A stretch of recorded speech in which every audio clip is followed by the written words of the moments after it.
দর্শক, আমরা এখন অবস্থান করছি সোহরাওয়ার্দী উদ্যানে। এখানে যে মার্চ ফর গাজার যে কর্মসূচিটি রয়েছে তারই একটি অংশ দেখতে পাচ্ছি। আর এই যে কর্মসূচিটি সেটি এসেছে হচ্ছে প্যালেস্টাইন সলিডারিটি মুভমেন্ট বাংলাদেশ থেকে। সেই একটি এই এই প্ল্যাটফর্ম থেকেই হচ্ছে মূলত মার্চ ফর গাজা যে কর্মসূচিটি ঘোষণা করা হয়েছে।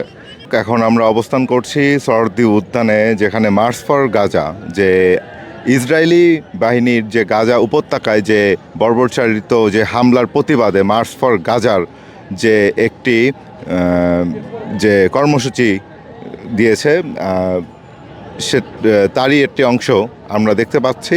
এখন বেলা বেজে 8টা। এই 8টার সময় বিভিন্ন জেলা থেকে মানুষজন সমাগম হচ্ছে, তারই অংশগুলো আমরা দেখতে পাচ্ছি। দর্শক, আমরা দেখতে পাচ্ছি যে এখানে আইন শৃঙ্খলা বাহিনীর যে সদস্যগণ রয়েছে তারাও এসে পৌঁছেছে এই মার্চ ফর গাজাটিকে সফল করার জন্য।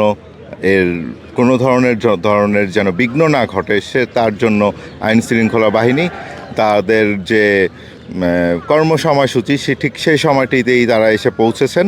আমরা তাই সেটি দেখতে পাচ্ছি। দৈনিক সময়ের আলো থেকে আমি রয়েছি শোভন চৌধুরী।